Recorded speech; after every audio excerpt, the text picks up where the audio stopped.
Hi friends, എല്ലാവർക്കും എൻ്റെ പുതിയ വീഡിയോയിലേക്ക് സ്വാഗതം. നമ്മൾ കഴിഞ്ഞ വീഡിയോയിൽ എങ്ങനെ വീട്ടിൽ തന്നെ പനീർ ഉണ്ടാക്കാമെന്ന് കണ്ടു. അത് കാണാത്തവർ ആരെങ്കിലും ഉണ്ടെങ്കിൽ മുകളിൽ കാണുന്ന ലിങ്ക് ഒന്ന് ക്ലിക്ക് ചെയ്ത് കാണുക. കാരണം നമ്മൾ ഇന്നിവിടെ ചെയ്യാൻ പോകുന്നത് പനീർ ബട്ടർ മസാലയാണ്. അതിനെന്തൊക്കെയാണ് ആവശ്യമായിട്ടുള്ളതെന്ന് നമുക്ക് നോക്കാം. പനീർ 200 ഗ്രാം, അൺസോൾട്ടഡ് ബട്ടർ, സവാള ചെറുതായി അരിഞ്ഞത്, ബിരിയാണി ഇല, ഏലക്ക, ഗ്രാമ്പൂ, തക്കാളി, അണ്ടിപ്പരിപ്പ്, പഞ്ചസാര, ഉപ്പ്, കസ്തൂരിമേത്തി, വെളുത്തുള്ളി, ഇഞ്ചി, മഞ്ഞൾപ്പൊടി, മുളകുപൊടി, ഗരം മസാല. ആദ്യം നമുക്ക് ഒരു പാൻ അടുപ്പിൽ വെച്ച് അതിലേക്ക് കുറച്ച് അൺസോൾട്ടഡ് ബട്ടർ ഇട്ട് കൊടുക്കാം. നിങ്ങളുടെ കയ്യിൽ അൺസോൾട്ടഡ് ബട്ടർ ഇല്ലെങ്കിൽ സോൾട്ടഡ് ബട്ടർ ഉപയോഗിക്കാം. അതിനനുസരിച്ച് ഉപ്പ് കുറച്ച് ചേർക്കുക. ബട്ടർ നന്നായി ഉരുകിയതിന് ശേഷം നമ്മൾ അരിഞ്ഞു വെച്ചിരുന്ന സവാള അതിലിട്ട് നന്നായി വഴറ്റി കൊടുക്കാം.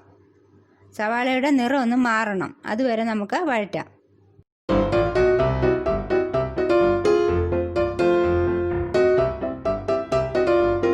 ഇതിലേക്ക് ഒരു കഷ്ണം ചെറിയ ഇഞ്ചിയും 3 അല്ലി വെളുത്തുള്ളിയും കുറച്ച് അണ്ടിപ്പരിപ്പും ചേർത്ത് കൊടുക്കാം. സവാളയുടെയും ഇഞ്ചിയുടെയും വെളുത്തുള്ളിയുടെയും പച്ചമണം പോകുന്നതുവരെ വഴറ്റാം.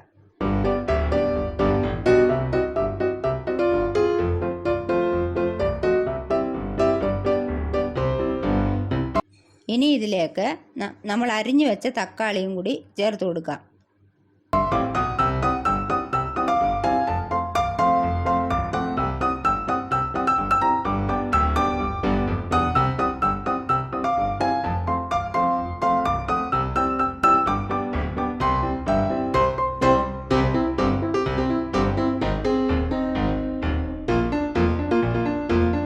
ഇപ്പോൾ തക്കാളിയും ഒന്ന് വഴന്നിട്ടുണ്ട്.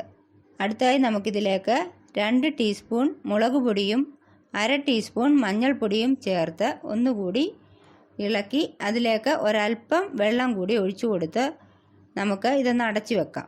ഇതൊന്ന് വേവട്ടെ.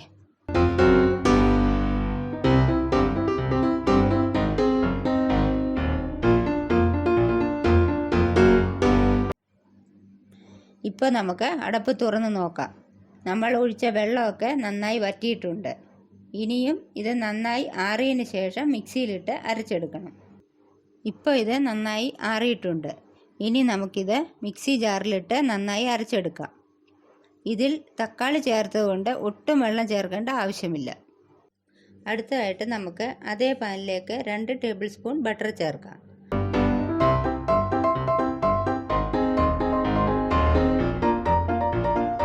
ബട്ടർ ഒന്ന് അലിഞ്ഞതിന് ശേഷം അതിലേക്ക് ഒരു ബിരിയാണി ഇല, 2 ഗ്രാമ്പു, 3 ഏലക്ക ഇത്രയും ചേർത്ത് നമ്മൾ നേരത്തെ അരച്ചു വെച്ചിരുന്ന അരപ്പും ചേർത്ത് ആവശ്യത്തിന് ഉപ്പും 1 ടീസ്പൂൺ ഗരം മസാല പൊടിയും 1/4 ടീസ്പൂൺ പഞ്ചസാരയും ചേർത്ത് നന്നായി ഒന്ന് ഇളക്കി കൊടുക്കാം.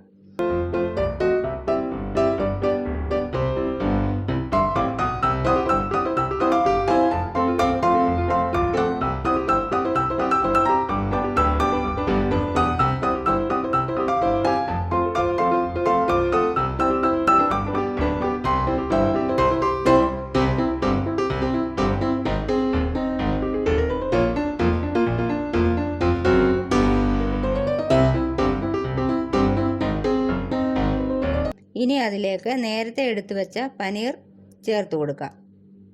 നിങ്ങൾക്ക് കുറച്ചുകൂടി ഗ്രേവി വേണമെന്നുണ്ടെങ്കിൽ കുറച്ച് വെള്ളം കൂടി ചേർക്കാം.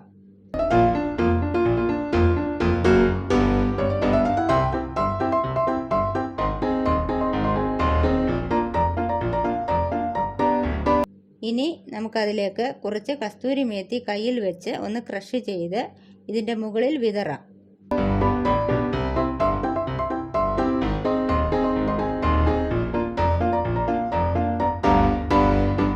ഇനി നമുക്കിതൊന്ന് അടച്ചു വെച്ച് 5 മിനിറ്റ് ലോ ഫ്ലെയിമിൽ വയ്ക്കാം. ഇപ്പോൾ 5 മിനിറ്റ് കഴിഞ്ഞിട്ടുണ്ട്. ഇനി നമുക്ക് ഈ അടപ്പൊന്ന് തുറന്ന് നോക്കാം.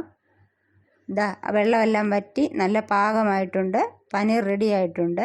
ഇനി ഇതിൻ്റെ മുകളിലേക്ക് ഫ്രഷ് ക്രീം ഉണ്ടെങ്കിൽ ഫ്രഷ് ക്രീം നമുക്കൊരു 2 ടേബിൾ സ്പൂൺ ഒഴിച്ചു കൊടുക്കാം. എൻ്റെ അടുത്ത് ഫ്രഷ് ക്രീം ഇല്ല, അത് കാരണം ഞാൻ കാച്ചിയ പാലാണ് ഒരു 2 ടേബിൾ സ്പൂണോളം അതിൻ്റെ മുകളിലേക്ക് ഒഴിച്ചു കൊടുക്കുന്നുണ്ട്. ഇപ്പോൾ പനീർ ബട്ടർ മസാല റെഡി ആയിട്ടുണ്ട്. ഇത് ചപ്പാത്തിയുടെയും നാനിൻ്റെ കൂടെയും ഒക്കെ കഴിക്കാൻ പറ്റിയൊരു ഡിഷാണ്. ഇനി ഞാനൊരു ടിപ്പ് പറഞ്ഞു തരാം. ഞാനിതിൽ അല്പം പഞ്ചസാര ചേർത്തിരുന്നു. അത് ചേർത്തത് നമ്മൾ തക്കാളിയും ഇതിൻ്റെ കൂടെ ചേർത്ത് അരച്ചായിരുന്നു. അതിൻ്റെ പുളിയൊന്ന് ബാലൻസ് ചെയ്യാൻ വേണ്ടിയിട്ടാണ് ഞാൻ പഞ്ചസാര ചേർത്തത്. ഈ വീഡിയോ നിങ്ങൾക്ക് എല്ലാവർക്കും ഇഷ്ടമായെന്ന് വിചാരിക്കുന്നു. ഇഷ്ടമായെങ്കിൽ ലൈക്ക് ചെയ്യുക, ഷെയർ ചെയ്യുക.